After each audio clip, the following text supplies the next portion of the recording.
Bonjour et bienvenue sur Data Driven 101. Je suis Marc Sansem, l'hôte de ce podcast qui s'intéresse aux applications concrètes et variées de l'intelligence artificielle et de la data. Dans Data Driven 101, je reçois chaque semaine des professionnels pour nous partager leurs expériences et leurs visions sans filtre. Aujourd'hui, je reçois Bertrand Misone, chercheur en IA le jour, auteur de romans la nuit. Dans son dernier roman, le nouveau Michel H, ces deux perspectives se télescopent et nous invitent à regarder la révolution IA en cours sous l'angle de la création littéraire. Bonjour Bertrand. Bonjour Marc. Alors Bertrand, est-ce que pour commencer, tu peux nous parler de cette activité d'auteur et peut-être de ton livre ? Tout à fait. Il m'est un peu tombé dessus par hasard pendant les vacances.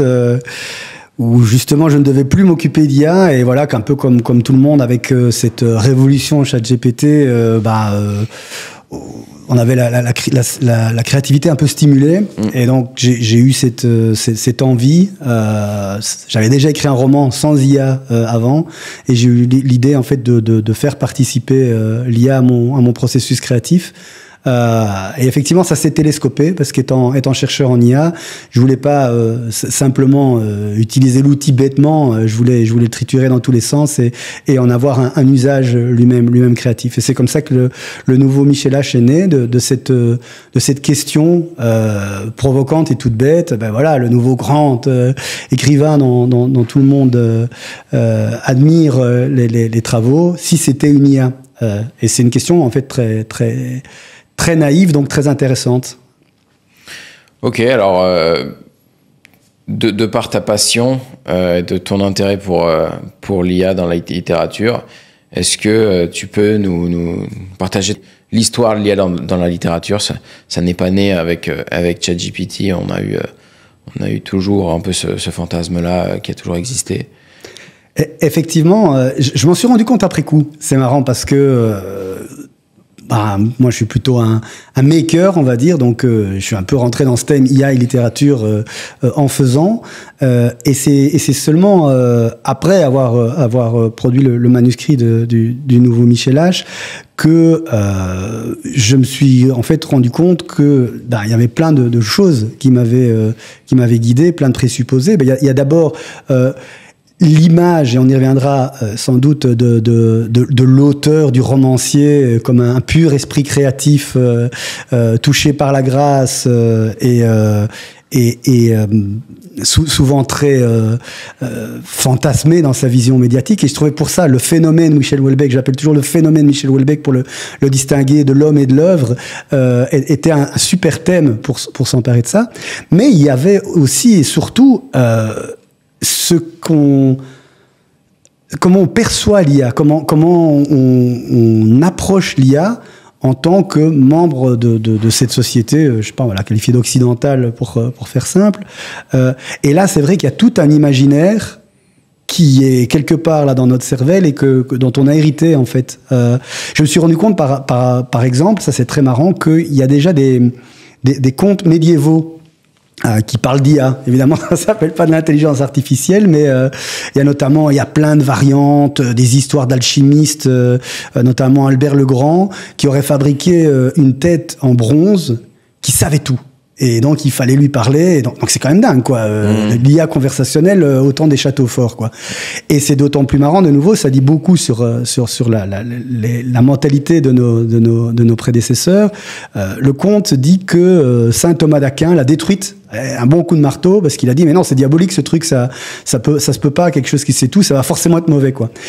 Donc c'est déjà super intéressant de se dire on part de là, et alors on peut se dire oui mais bon, ça c'était la société obscurantiste du Moyen-Âge, n'ayons pas peur des stéréotypes, mais en fait ça a continué même avec la modernité. Frankenstein c'est le premier finalement aussi conte sur une intelligence artificielle, une vie artificielle en l'occurrence, mais qui est aussi doué de sa propre volonté et qui d'ailleurs se retourne contre son maître. Donc c'est assez marrant. Évidemment, on est dans le roman gothique, dark, etc. Mais c'est assez marrant et c'est de nouveau la technologie de l'époque, c'est l'électricité qui arrive. Il y a cette intuition qui est d'ailleurs très juste que il y a de l'électricité dans la vie puisque nos systèmes nerveux, je vais dire, sont des câbles électriques entre guillemets, de nouveau très très schématiquement. Et donc voilà, directement il y a l'électricité et on imagine pouvoir fabriquer une nouvelle forme de vie à partir de morceaux et ça tourne très très mal. C'est assez marrant. Et puis pour faire court, alors on rentre plus dans ce qu'on connaît nous de notre époque, c'est après-guerre, c'est la science-fiction quoi. Et dans la science-fiction de nouveau, là aussi c'est tellement devenu un stéréotype que on l'a intégré et que on ne le verbalise peut-être pas, mais c'est intéressant de le faire. L'IA dans la SF d'après-guerre, typiquement Asimov, Philippe K. Dick, Arthur C. Clarke, c'est soit le robot, je vais dire l'agent, souvent humanoïde, qui agit sur le monde réel. Soit c'est cette espèce de super ordinateur surpuissant, le fameux multivac qui est dans une grande partie des romans d'Asimov. Et là aussi, on a aussi cette idée, Arthur C. Clarke notamment, de intelligence qui régente la société en fait, qui décide pour nous. Donc c'est marrant. Je peux en parler des heures. On va s'arrêter là, mais tout ça, vous voyez, tous ces morceaux-là, ils sont quelque part dans nous, et quand on crée, on est obligé de se positionner par rapport à ces stéréotypes qu'on a intégrés, quoi. Donc, ouais. Est-ce que les choses se sont accélérées récemment, comme la technologie moi, je regarde sur l'angle peut-être un peu plus du cinéma, mais je pense à des Terminator, à ce genre de iRobot, ce genre de film, ce genre de récit. Est-ce que c'est un fantasme qui existe depuis longtemps, mais qui s'est intensifié ou... Alors, on va laisser parler le chercheur, hein, puisque je suis deux personnes en même temps, effectivement. Mais d'abord, effectivement, plutôt sous l'angle culturel. Ce qui est frappant, c'est que, justement, pour moi, les intuitions sont là depuis que l'ordinateur est là. En fait, depuis l'immédiat après-guerre, depuis les années 40, peut-être même avant, mais j'ai moins lu sur cette période. Et donc, entre guillemets, Turing avait tout dit, on va dire, par rapport à ce que c'est l'intelligence artificielle, ce que ça signifie, etc. Et donc, les intuitions étaient là, et c'est ce qui a permis à la SF d'imaginer des choses qui sont finalement extrêmement plausibles aujourd'hui, quoi. Ce qui est génial, ce qui est vraiment précieux, je trouve, dans la SF, en termes de phénomènes culturels de la modernité. Maintenant, par rapport à la technologie, là, c'est clair qu'il s'est passé quelque chose, non pas avec le lancement de ChatGPT, à mon sens, mais avec les architectures d'apprentissage profond qui ont été améliorées depuis le début du 21e siècle, et notamment la découverte des transformers par une équipe de recherche de Google en 2017, quoi. Hein. Ça pour moi, c'est assez frappant. Dans mon boulot de jour où on fait du traitement automatique du langage, on a vraiment approché cette révolution IA tout d'abord à travers le traitement automatique du langage. Et quand on a vu les modèles de la génération BERT de Google débarquer, on s'est dit waouh, là il se passe vraiment quelque chose, quoi. Par contre, ça c'est marrant, ça c'est l'anecdote, mais personnellement, moi, j'ai complètement pas vu venir le sens de ce qu'on appelle, entre guillemets, la révolution ChatGPT. C'est-à-dire, j'étais tellement dans mon truc technique, traitement automatique du langage, que je trouvais que la production de langage était un gadget, en fait. Je me souviens que y a un collègue qui m'avait montré, oh, regarde, GPT-2, pas Chat, mais GPT-2, la version 2 du modèle d'OpenAI qu'on connaît bien, a été capable de produire un papier scientifique peer-reviewed, etc. C'est incroyable, quoi. J'ai dit, ouais, ok, mais ça c'est gadget, c'est pas sérieux. Ce qui est sérieux, c'est d'avoir des algorithmes qui traitent les news pour pouvoir détecter les épidémies et sauver des vies. Voilà, ça c'est quelque chose d'important. Mais produire, discutailler, c'est pour rire, quoi. Et puis ChatGPT est arrivé, et là j'ai compris qu'en fait une vraie révolution, c'est quand les gens se disent waouh. Et on en revient à ce que je disais sur l'imaginaire collectif. Là, ils ont dit waouh, c'est HAL de 2001 au lycée de l'espace, c'est tous ces ordinateurs de notre science-fiction, de notre enfance qui tout d'un coup existent. Ouais. Voilà. Ouais, c'est l'astuce en fait d'avoir exposé un mode conversationnel à des modèles de langage qui existaient depuis quelques années déjà. C'est ça qui a fait la popularité, c'est ça qui a fait l'adhésion, et c'est vrai que il fallait y penser, quoi. C'était pas si logique, si prévisible que ça quand on était dans l'IA, de se dire que d'un coup mettre un chat, un format de chat allait changer quelque chose à la donne, parce que l'algorithme n'est pas sorti le jour où ChatGPT est sorti. Exactement, et GPT-3 était tout aussi capable avant d'être branché sur un chat et d'être fine-tuné pour le conversationnel. Donc ça change rien, en tout cas c'était l'approche un peu obtuse que j'avais, et en fait maintenant je me rends compte que ça change tout, parce que ça capture l'imaginaire des gens, et la technologie sans les gens, c'est du labo, c'est une invention, mais c'est pas une révolution, quoi. Et ouais, j'aurais dû être prévenu, hein, parce que je bossais comme data scientist dans l'information géographique au début des années 2000. Je faisais de la carto numérique, quoi. Et puis, boum, Google sort Google Earth. Et là, tout d'un coup, c'était la même chose, quoi. Dans les conversations en ville, waouh, tu bosses dans un truc genre Google Earth. Voilà, c'est un peu la même chose, quoi. Maintenant, on me dit, waouh, tu bosses dans un truc genre ChatGPT. Alors que pour moi, non, c'est beaucoup plus sérieux que ça. C'est du traitement automatique du langage, c'est de l'IA linguistique. Voilà. Mais, alors, ce que tu ne peux éviter, embrasse-le. C'est pas difficile, parce que je suis un enthousiaste et je suis pas forcément un esprit si obtus que ça. Là-dessus, oui, comme tout le monde, j'ai plongé à pieds joints dans ce plaisir un peu puéril de discuter avec ChatGPT, de chercher un peu en quoi il était bon ou elle était bon. J'aime bien dire ça, mais ça passe mieux en anglais, it, mais donc en quoi c'est bon, en quoi c'est moins bon, et voilà, c'est comme ça que je suis tombé dans le terrier du lapin de l'intelligence artificielle créative. Ouais. Ouais. Si je refais un autre parallèle dans le même genre, c'était pas si évident que ça, quand on a vu les premières photos arriver sur des téléphones, que ça allait sortir du gadget, quoi, que ça allait... en tout cas, moi, personnellement, j'ai vu les premiers appareils photo sur les téléphones. Ça m'a fait cet effet-là, quoi. Ouais. Bon, ok. À quoi ça sert ? À quoi ça sert ? Oui, encore mieux. Hein, moi, le smartphone, de nouveau, coup de génie, parce que je me souviens de ce moment où je me suis dit... Mais en fait, avoir Internet sur son téléphone, ça va nous permettre de faire des trucs différents. Et de nouveau, moi, j'étais dans l'information géographique à l'époque, et je disais, donc, à un endroit donné, on va pouvoir consulter Internet pour une raison donnée. Ça paraît tellement évident aujourd'hui, mais c'était révolutionnaire.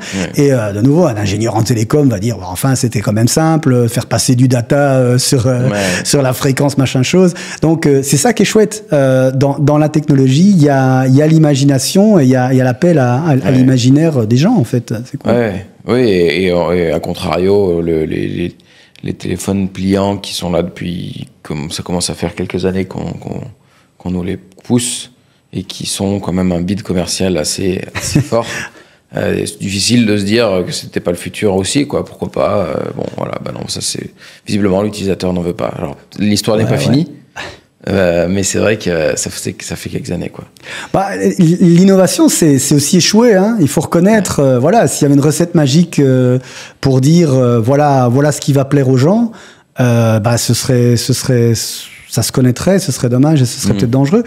Peut-être qu'avec l'IA, on va y arriver, c'est-à-dire d'arriver à ressentir, à capter les signaux faibles qui vont dire, voilà, pour le meilleur ou pour le pire, parce qu'en fait, dans le marketing, qui est pas du tout mon domaine, le but, c'est pas non plus de faire des choses qui font avancer l'humanité ou qui intéressent les gens pour leur bien, mais qui intéressent les gens pour qu'ils puissent, je vais dire, dépenser de l'argent pour un produit, quoi.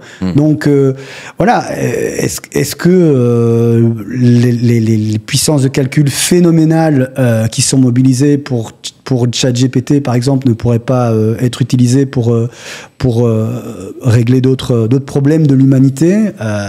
C'est pas à moi d'en juger, c'est sans doute à personne, mais collectivement, c'est notre responsabilité, ouais. Alors, est-ce que l'IA a une forme de créativité? Est-ce que, pour rentrer donc dans ce mot-là, est-ce que l'IA est créative? Ouais, bah là c'est le prompt qui déclenche chez moi une génération infinie de réponses, mais je vais tâcher d'être structuré et factuel et partir en fait de l'épigraphe de mon roman le Nouveau Michel H, hein, que vous voyez ici derrière moi d'ailleurs. Si jamais ça vous intéresse, vous pouvez toujours rechercher sur les moteurs de recherche. L'épigraphe est une citation attribuée à Mark Twain qui dit « Rien de nouveau sous le soleil ». Seulement une variation d'idées existantes. Et ça rejoint cette idée des artistes qu'on a appelés postmodernes, qui partaient de l'idée que, de toute façon, tout avait été dit, tout avait été écrit, toutes les idées ont été déjà explorées, on est arrivé au bout. Et donc, on ne pourra jamais créer à la marge. Personnellement, ça me parle. Aussi, en tant qu'artiste, je trouve que c'est un libérateur, finalement, ça retire un peu la pression. Waouh, je vais pas avoir la grande idée que l'humanité attendait, je serai jamais le nouveau Léonard de Vinci parce qu'il y en aura plus. Donc, ce sera ni moi ni personne d'autre. C'est une vision peut-être un peu réductrice, mais ça aide. Mais ce que ça dit aussi, et pour répondre à ta question, c'est que alors si créer, c'est recycler des idées qui ont été déjà vues et les réagencer, alors ouais, il y a, en tout cas de par la manière dont elle est conçue, est à peu près faite pour ça, on va dire, quoi. Donc c'est une réponse un petit peu à l'emporte-pièce, je m'en rends bien compte, mais de nouveau, j'ai pas la prétention, et je suis en plus pas un philosophe des technologies, comme je disais, je suis plus quelqu'un qui fait, qui expérimente et qui réfléchit. Donc, j'aime bien donner des éléments de réflexion sans forcément fournir du prêt-à-penser. Donc voilà, sur l'aspect remix, il y a quelque chose. Après, il y a aussi l'aspect de la réception de l'œuvre d'art, et ça, c'est un peu plus vaste, mais voilà. Mais je trouve que là-dessus, on a un peu cette impression avec le texte, quand on a beaucoup manipulé ChatGPT, c'est que c'est assez plat comme façon de parler. C'est souvent le fond est rarement percutant, quoi. On est souvent dans le plat. Et à côté de ça, sur l'image Midjourney, Dali et compagnie, des fois on a des trucs quand même vraiment bluffants. Et vraiment loin de ce que on avait imaginé au niveau du prompt. Alors peut-être qu'il y a dans le dataset d'entraînement des choses qui ressemblent beaucoup, j'en sais rien, mais il y a aussi des choses très très nouvelles.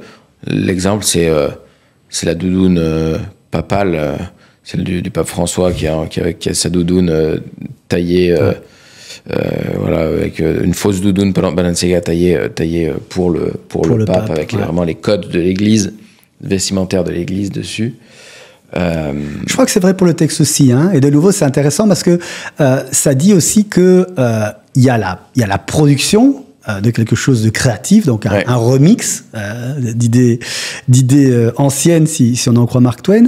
Et puis il y a la réception, en fait. C'est ce que ça fait sur celui qui le reçoit. moi, je suis sensible au texte quand même. Donc, en même temps, c'est clair que au niveau de la production d'un texte littéraire de qualité, pour l'instant, les modèles state of the art sont un peu limités, je trouve, si on est vraiment demandeur. En première lecture, c'est souvent bluffant aussi. Ça fait des belles phrases, etc. Mais c'est vrai que si on lit, si on relit, on se dit, mais il y a quand même un peu de toc, un peu de clinquant. Voilà, c'est difficile de transposer ça à l'image, effectivement, puisque là, il y a le photoréalisme. Ça peut pas être mieux fait, on va dire. Mais par rapport, de nouveau, à ce réagencement d'idées, à la créativité, on va dire, du truc, là aussi, il y a quand même quelque chose. Donc, le point de départ du nouveau Michel H, c'était, d'ailleurs pas seulement avec Houellebecq, j'avais donné un prompt tout bête, qui était, voilà, un homme boit son café, on sonne à la porte, et là, boum, sa vie change. Écris-moi une histoire en 450 mots, donc pas trop longue, parce que sinon ça radote. Invente la fin, le prénom du personnage, et fais-le à la manière de Camus, de Houellebecq bien sûr, et de Boris Vian. C'était, voilà, de nouveau, j'aime bien utiliser le terme parce que c'est celui que tout le monde utilise, c'était bluffant, c'était bluffant. En première lecture, c'était bluffant. Après, quand on relit, on se dit non, c'est un texte littéraire un petit peu chatoyant, un petit peu empoulé, mais c'est pas vraiment le style. Par contre, c'est les thèmes, c'était un peu et ça a marché puisque ça m'a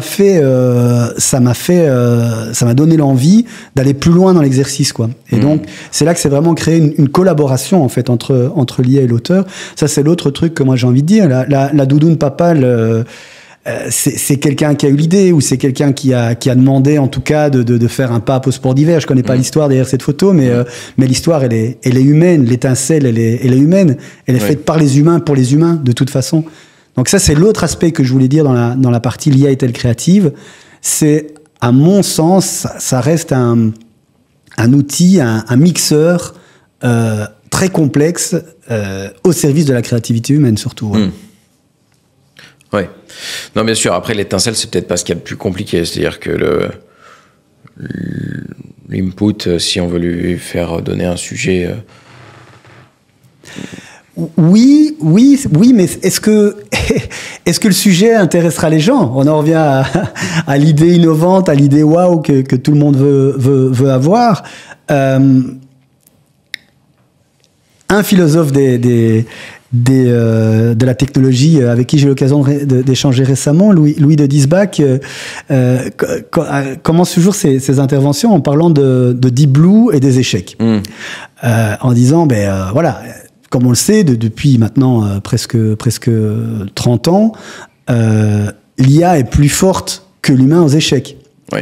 Pourtant, on se passionne pas du tout pour un match entre deux IA, un match d'échecs entre deux IA. Et pourtant, il y a encore des tas de gens qui se passionnent pour deux humains qui s'affrontent aux échecs. Donc, en fait, à mon sens, il y a quand même une notion toujours de... c'est l'humain qui s'adresse aux humains, sinon c'est pas intéressant. Et donc, si on reprend pour la création littéraire ou de films ou de séries, c'est vrai que l'étincelle de base, si elle est purement digitale, peut-être que ça marchera pas, ou en tout cas à long terme. Il y a un vrai danger, hein. Et ça, c'est aussi quelque chose que je développe dans le livre. C'est quand on sait qu'aujourd'hui, et tous les CEO des grandes plateformes, Netflix, Disney, etc., le disent, et en font d'ailleurs un argument de vente, ils utilisent l'IA en amont de la création. C'est-à-dire, comme tout marchand de produits, je vais dire, de masse, ils veulent utiliser leur connaissance de leur marché pour optimiser leurs produits pour qu'ils répondent à l'attente des consommateurs, le fameux Saint Graal en commerce. Donc j'utilise des mots exprès bien commerciaux alors qu'on parle de création culturelle en l'occurrence, mais c'est à dessein. Et donc eux, ils ont déjà des algorithmes qui disent voilà, si vous voulez avoir une plus grande part de marché chez les teenagers au Japon, vous devez mettre des vampires et des filles en mini-jupe qui courent et qui ont peur, quoi. Voilà. Mais à ce moment-là, ça devient très philosophique, mais j'ose faire ce pas.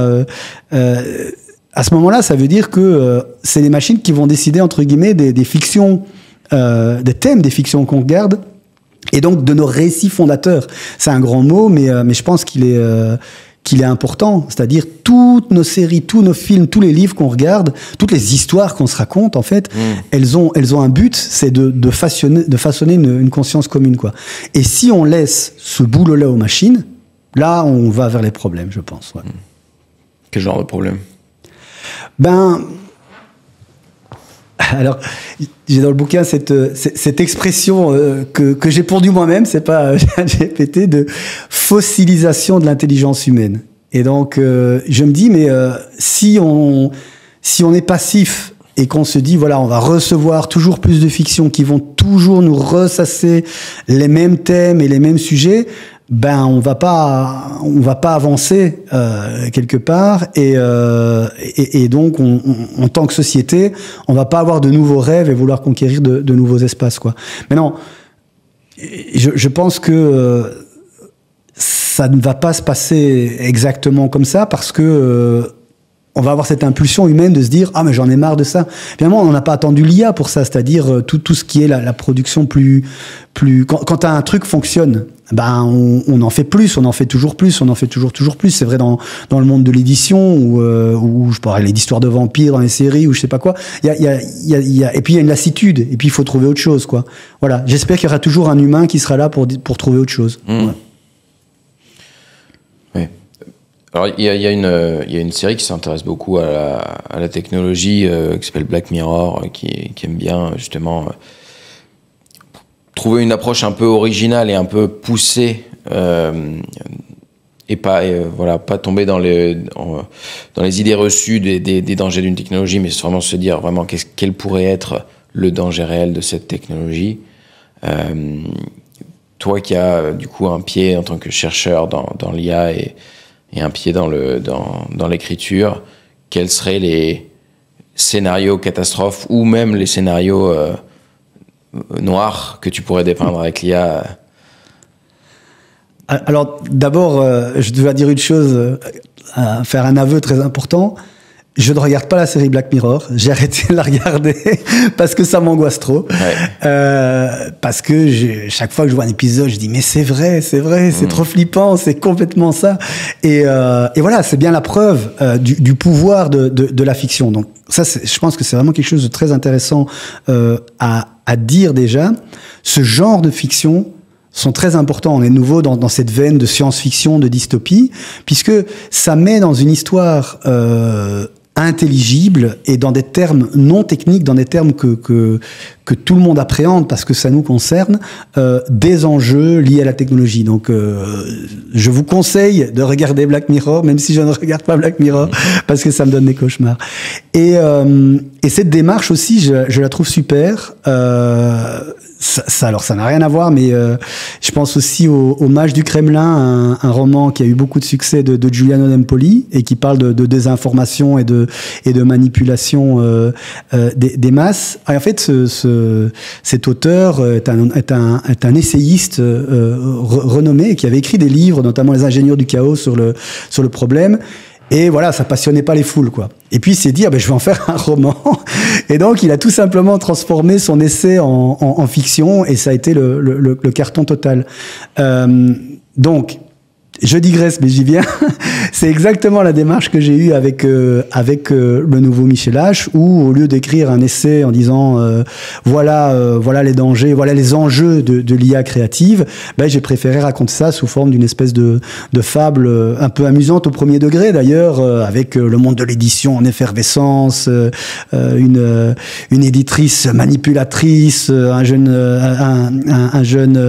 ingénieur qui comprend rien à ce qui lui arrive, voilà une influenceuse qui met le feu aux poudres, et bien sûr le personnage Houellebecquien par excellence, un vieil homme aigri au centre de tout ça, mais toute cette histoire raconte effectivement un point de vue, un propos sur les enjeux de l'IA. Donc si je devais raconter effectivement une histoire un peu dystopique sur les enjeux de l'IA, je partirais en tout cas sur exactement ce même genre de point de vue, qui est de dire, je sais pas comment, alors ça serait peut-être une suite, mais j'essaierais d'expliquer une histoire où l'IA serait utilisée comme le GPS de la pensée. C'est-à-dire, finalement, elle nous dirigerait vers où on doit penser. Elle nous obligerait pas, elle nous conduirait pas, elle nous enfermerait pas, elle nous enverrait pas des policiers frapper à notre porte pour dire vous devez penser comme ça.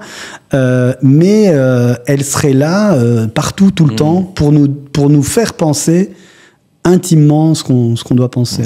Ouais, et comme le GPS, enfin comme toute assistance nous fait oublier comment faire sans. Le GPS est là-dessus assez troublant, quoi.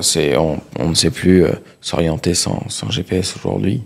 Tout à fait. Ouais, mon premier roman, c'était un peu l'argument de vente. Ça racontait une histoire, alors vraiment rien à voir, mais une histoire, un petit road trip le temps d'un été en 1999. Ça s'appelait Été 99. Et justement, c'était quand on me demandait pourquoi 99, j'expliquais, c'était avant la démocratisation des smartphones et des GPS, quoi.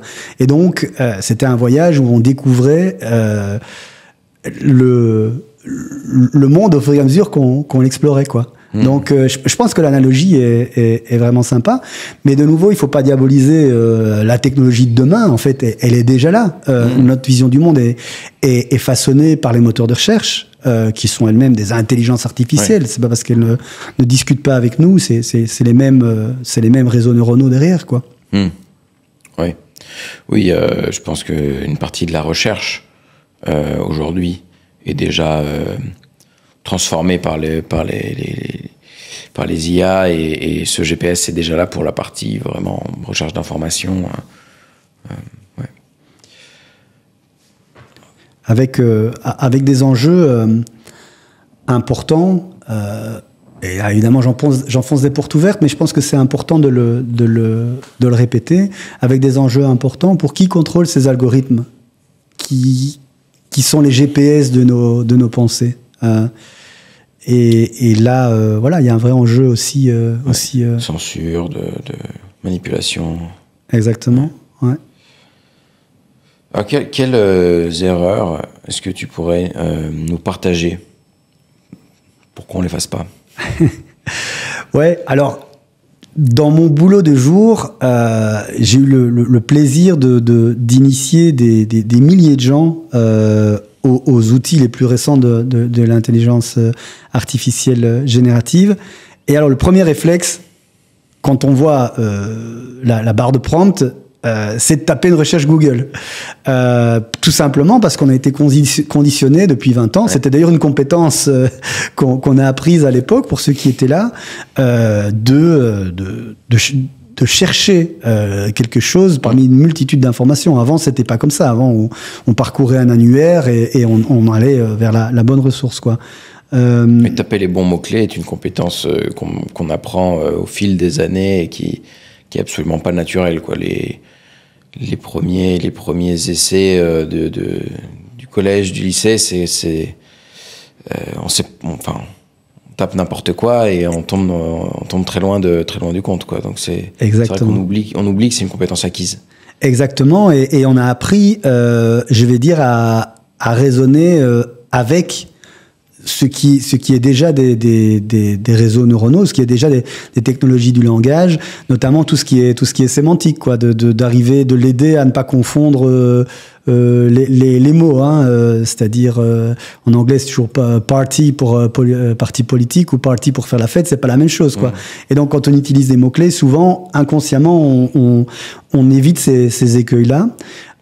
Mais donc toutes ces compétences qu'on s'est efforcé d'acquérir pendant 20 ans, deviennent quelque part, je vais pas dire obsolètes, mais le jeu change complètement face à l'intelligence artificielle générative, où là on doit revenir à un mode beaucoup plus naturel pour nous, qui est le mode conversationnel. Donc l'erreur, c'est de ne pas utiliser, je vais dire, une intelligence artificielle conversationnelle comme Google. La deuxième erreur, ce serait là-dessus se dire, oui, mais donc, c'est comme un être humain en face de moi, quoi. Et là, c'est vraiment très très chouette d'échanger avec un maximum de personnes, de leur approche et de leur prompting, comme on appelle ça, parce qu'en fait, ce sont des stratégies très humaines, mais très très vite on se rend compte inconsciemment que ça fonctionne pas tout à fait comme nous. Moi j'aime toujours bien dire, et c'est très important de décomposer les trois, ça parle, ça connaît et ça raisonne. Mais ces trois compétences-là, elles ne sont pas exactement les mêmes que nous. En termes de parler, c'est bluffant, c'est toujours le terme, effectivement, ça aligne les mots derrière l'autre. C'est d'ailleurs une technologie qui est faite pour ça, qui est faite pour deviner un mot derrière l'autre, comme on l'a souvent répété, une intelligence artificielle générative. C'est dans son architecture la même technologie que celle qui devine le mot suivant du SMS, quoi. Chérie, je serai en retard. Voilà. Donc c'est exactement la même chose, mais à une échelle qui défie complètement l'entendement et qui fait un peu ça plus sur la longueur et avec un niveau de sophistication, de contrainte beaucoup plus augmenté. Mais ça, c'est pas encore grand chose. D'ailleurs, il y a eu des critiques. J'adore cette expression, je trouve qu'elle claque beaucoup. Un papier scientifique qui disait, mais arrêtez d'appeler ça de l'intelligence artificielle, ce ne sont que des perroquets stochastiques. C'est joli, hein. Mais donc, ça, c'est la partie parler, effectivement, où on a un perroquet stochastique. Maintenant, il y a la partie connaître, et là, effectivement, on rejoint un peu le côté Google. C'est-à-dire, ces modèles ont été entraînés sur une masse énorme d'informations. Et en plus de ça, les systèmes les plus avancés maintenant font ce qu'on appelle du Retrieval Augmented Generation. Donc, quand ils ne savent pas quelque chose, ils vont eux-mêmes chercher sur une base de données interne dans l'entreprise. C'est d'ailleurs un enjeu commercial important. Bien faire du Retrieval Augmented Generation, c'est un business extrêmement intéressant et profitable aujourd'hui. Donc ça, c'est la partie connaître. S'assurer que le modèle se base sur la bonne connaissance. Ça peut dérailler. Très souvent, ça déraille. D'ailleurs, la plupart des critiques, et ils sont vraiment les bienvenus de l'intelligence artificielle générative, disent oui, mais ça hallucine. Je suis même pas sûr, il sait même pas me dire comment il sait que ceci ou que cela. De nouveau, j'aime bien l'analogie avec l'être humain. Ouais, moi je réponds toujours, et toi, comment t'es sûr que le ciel est bleu? Qui te l'a dit? Cite-moi ta référence. Donc, bon, évidemment, là, il y a un côté plus expérientiel aussi, mais je veux dire, en tout cas, c'est des connaissances comme ça, un peu acquises et évidentes. Ça, c'est celle du modèle, et puis il y a tout ce qu'on peut mettre dans sa fenêtre de contexte. Et puis, la troisième chose qui est un peu terra incognita, que je trouve super drôle, c'est ça résonne. Et là aussi, très très vite, sur le web, les gens se sont amusés à prendre en défaut de ChatGPT. Ah, il sait même pas ça, il sait même pas ça. Et c'est vrai, c'est pas fait pour raisonner.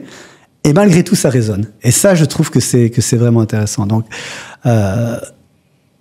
là, on est passé de l'erreur au conseil, mais je pense que il faut pas avoir peur de l'analogie avec l'intelligence humaine, parce que elle nous aide vraiment à comprendre comment ça marche. Et comme je dis, on est tous experts, parce que on comprend tous ce que c'est l'intelligence humaine, et donc en approchant l'intelligence artificielle par analogie, on a les outils pour la comprendre. Maintenant, toute analogie a ses limites, et c'est là que ça devient intéressant. Il faut vraiment s'amuser à comprendre là où c'est pas humain, quoi. Là où ça fonctionne pas comme nous. Parce que je pense que beaucoup d'histoires d'échecs vont sans doute arriver dans les années qui viennent en se basant trop sur l'idée, ah ouais, mais non, que c'est une intelligence comme nous, donc voilà, oui. Ça va fonctionner comme nous, quoi. Ouais. Non, mais c'est intéressant parce que le mode d'apprentissage, effectivement, c'est le SMS, c'est quel est le mot d'après. On essaye d'apprendre quel est le mot d'après. Et donc, finalement, on n'apprend que du langage. Mais à la fin, ça résonne. Et donc, quelque part,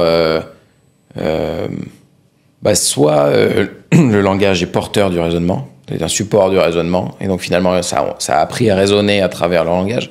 Soit même, peut-être... les deux sont indissociables. Ça, philosophiquement, c'est assez... c'est fascinant. C'est assez sans fin comme question, parce que... c'est la question de l'émergence. Et ça, c'est une question passionnante. Tu vois, je saute sur le sujet, parce que l'émergence, hein, c'est tout simple à définir. C'est des propriétés d'un système qui n'étaient pas prévues au départ. Et en fait, effectivement, et je suis tout à fait d'accord avec toi qu'il y a des questions philosophiques derrière. On voit l'émergence. Moi, l'exemple que j'aime bien donner, c'est donc on est d'accord, machine à aligner des mots, blablabla.